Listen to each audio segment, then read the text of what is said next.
आलोक में जिला उद्योग केंद्र में ऋण वितरण कार्यक्रम का आयोजन किया जा रहा है और इसमें जो प्रतिभागी हैं, जो उद्यमी हैं, उनका उत्साह देख करके हम सब लोगों को बड़ी प्रसन्नता हो रही है।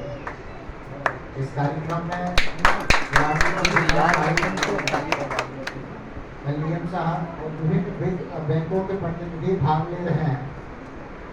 उन्हें भी देख करके ये खुशी हो रही होगी कि दरभंगा जिला के लोग उद्यम के क्षेत्र में आगे बढ़ना चाहते हैं। अगर हम बिहार की बात करें तो किसी भी क्षेत्र के विकास के लिए कुछ बुनियादी शर्त होती है, कुछ मूलभूत आवश्यकताएं होती हैं।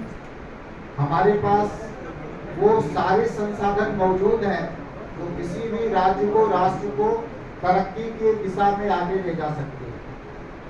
मैं 2-3 दिन पहले बिजली विभाग के north Bihar power distribution company limited के स्थापना दिवस के समारोह में भाग ले रहा था और वहां पर जिस प्रकार से बात सामने आई कि हम लोग बिहार में 22 घंटे से अधिक बिजली दे रहे हैं, हमारे पास कम्युनिकेशन के माध्यम है, हमारे पास हमारे राज्य में अच्छी सड़कें बनी हुई हैं, आवागमन का अच्छा साधन हो गया है, हमारे यहाँ मानव संसाधन है।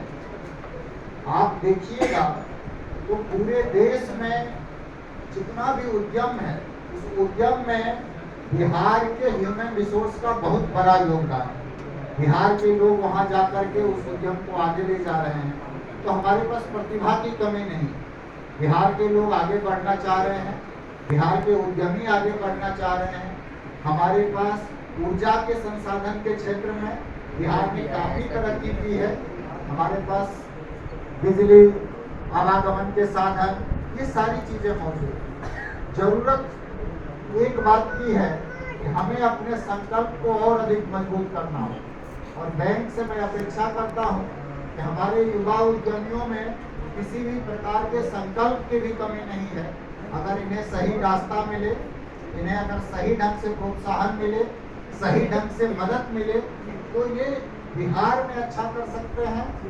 और बिहार में जब तरक्की होगी उद्योग की और बाकी उद्यम की, तो उसका परिणाम पूरे देश पे भी होगा। बिहार में 12 करोड़ से अधिक आबादी रहती है। मुझे लगता है कि अगर युवाओं की बात करें तो युवाओं का प्रतिशत भी सबसे ज्यादा बिहार राज्य में हो। तो जरूरत इस बात की हम लोगों की है कि जो समय की बदलती हुई मांग है, उसके हिसाब से हम अपने कौशल को बढ़ाएं, अपने उद्यम की दिशा तय करें। जब तक हम लोग वो नहीं करेंगे, हम लोग आगे बढ़ करके उद्यम के क्षेत्र में विकास नहीं कर सकते। एक चीज है जिसकी हमें जरूरत है, मैं आप लोगों के साथ साझा कर रहा हूँ। मैं एक प्रशिक्षण में था मसूरी में, तो वहाँ पे एक चर्चा हो रही थी। वहाँ पे भारत के जाने माने इकोनॉमिस्ट पार्टिसिपेट कर रहे थे।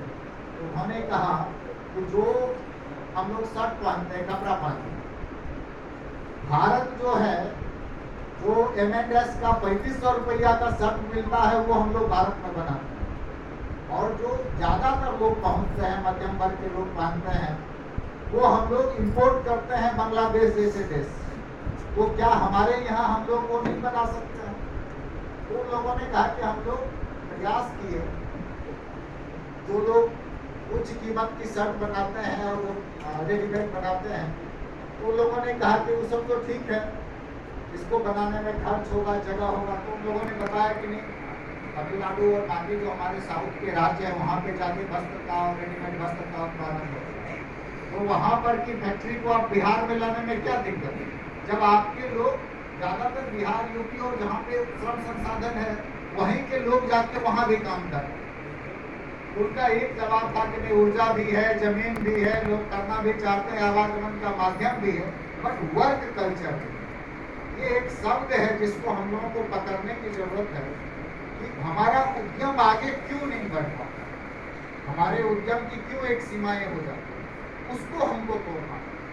हमारा जो एक विश्वास है, जो वर्क कल्चर है, उसको इम्प्रूव करना है। यही के लोग बाहर जाकर के उस अनुशासन का, वर्क कल्चर का पालन करते हैं, वर्क एथिक्स का पालन करते हैं। लेकिन जब अपने यहाँ करते हैं तो बहुत सारी चीजों के बीच में वो वर्क कल्चर नहीं आ पाता।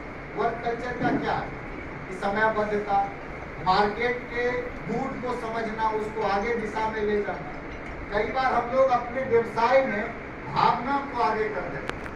व्यक्तिगत भावना जब आगे हो जाती है तो बिजनेस का जो मेन कोई भी आदमी व्यवसाय क्यों करता है? प्रॉफिट के, फायदे के। तो हम लोग अगर व्यापार में, व्यवसाय में स्पष्ट नहीं रहेंगे, पता चला कि हम लोन लिए इस उद्यम के लिए, दूसरी जरूरत में वो खर्च हो, तो बैंक वाले भी आपको समय पे लोन नहीं देंगे, आप समय पे लोन चुकाइएगा नहीं, और वो एक साइकिल पैदा हो जाएगा जो आपके उद्योग को, उद्यम को, राज्य को आगे ले जाने के मार्ग में बाधक हो।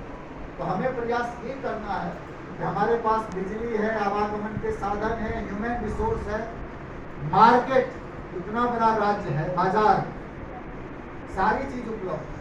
हम लोग एक दिशा बना करके, एक स्ट्रेटेजी बना करके, जिसके लिए भी लोन मिल रहा है उसके लिए कार्य करें और प्रयास करें कि हमारा उद्यम तरक्की करे, उसमें प्रॉफिट हो, और प्रॉफिट से फिर हम बाकी चीज़ों को अपना EMI चुकाएं, EMI चुका करके बाकी अपने उद्योग को आगे बढ़ाएं, वो बनाने की जरूरत है। जब तक हम लोग इस पर फोकस नहीं करेंगे तब तक आप समझ नहीं पाएंगे। मैं एक और दो उदाहरण देना चाहूँगा। मैं एक रीड कर रहा था कि एक राजधानी पटना में ही एक घर था, उसको रेंट के लिए लिखे हुए था, रेंट के लिए उसने धारणा बना रखी है कि मुझे 30 रुपये मिलने चाहिए पर स्क्वायर फीट या जो भी 300 रुपये। अब उसको 2 साल खाली रख देगा लेकिन 20 रुपया कम में किसी को नहीं देगा। बिजनेस के दृष्टिकोण से ये बिजनेस एटीट्यूड नहीं। अगर उसको 10 रुपया कम में भी 2 साल रहता तो उसको उससे फायदा हो। फायदा नहीं हो रहा है अगर हम उसको खाली छोड़े जा रहे हैं, सिर्फ इमोशन अटैच किए हुए हैं कि हमने इसका ये रेट कर लिया, जब तक कोई इतना नहीं देगा तब तक हम देंगे, वॉल्यूम पे नहीं जाए। अगर 2 ग्राहक मिला तो उसी पे सोचते हैं कि हम लोग जो है 6 महीना का जो है लाभ इसी पे कमाएं। उस समय पे उद्योग नहीं होता। उद्योग में जब आपको आगे बढ़ना है तो अपने बाजार को बड़ा करना होता है, अपने उद्यम क्षेत्र को बड़ा करना होता है, मार्जिन धीरे धीरे आपको कम करना होगा। मार्केट में कंपटीशन आजकल देखिएगा कि छोटे जगह का तो छोटे भी जगह में, राजधानी में भी कंपटीशन किस चीज से? आपके बगल वाले दुकान से कंपटीशन तो है ही है, उससे ज्यादा कंपटीशन है आपका अमेज़न जैसी कंपनी से जो रियल मार्केट में सामान घर तक पहुंचा रहे। अगर उसके साथ सर्विस में आप कम्पीट नहीं करेंगे, गुणवत्ता में कम्पीट नहीं करेंगे, रेट में कम्पीट नहीं करेंगे, आप उस प्रोडक्ट को बनाने वाले, उस उद्यम को करने वाले इस ग्लोबल स्केल आप बहुत सारे लोग कर, तो आप एक सीमित स्तर तक रह जाए। आपको अपने विजन को आगे बढ़ाना होगा और ये देखना होगा कि उस उद्यम को हम लोग किस प्रकार से आगे ले जा सकते हैं। ग्लोबल मार्केट है आपका, जो कंपटीशन है मार्केट, उसमें आप तभी टिकिएगा जब आपकी गुणवत्ता, आपकी कीमत, आपका विश्वास, ये तीनों चीज उच्च दर्जे। कई सारी चीजें हैं जिसको समझने की जरूरत होगी, समय लगेगा, लेकिन आप ही लोगों के दम पे उद्योग बढ़ेगा, उद्योग धंधे बढ़ेंगे, उद्यम बढ़ेगा, राज्य बढ़ेगा, तरक्की होगी, तभी जाकर के हम लोग एक विकसित राज्य के रूप में बिहार को आगे लाते हैं। बैंक के मामले में हम बार बार कहते हैं कि किसी भी राज्य की तरक्की में बैंक का सबसे बड़ा योगदान। अगर आप उद्यमियों को आगे बढ़ने के लिए समय पे धन नहीं दीजिएगा तो फिर वो आगे नहीं बढ़ता। बिहार के लोग डिपॉजिट करते हैं, सारे बैंकर्स बैठे हुए हैं। बिहार के लोगों का जो जमा धन है उसमें से यहाँ के उद्यमियों के लिए, इस राज्य के लिए हम कितना दे रहे हैं? 100 रुपये हमारा जमा है, हम हार्डली 40 रुपये से पार कर पाते हैं। 100 रुपये में 40 रुपया, 40% से ज्यादा तो हमारा सिटी रेशियो नहीं। यही पैसा हम दूसरी जगह दे रहे हैं, वहाँ का विकास तेज हो। हमने पहले ही मान के रखा है कि हमारे उद्यमी जो पैसा लेंगे वो चुकाएंगे, हमारे उद्यमी जो है वो आगे बढ़ने में। तो इस मानसिकता को बैंक को भी बदलनी है। अगर बिहार को आगे बढ़ाना है, उद्यम को आगे बढ़ाना है, तो बिहार के बैंकर्स की मानसिकता बदलनी है।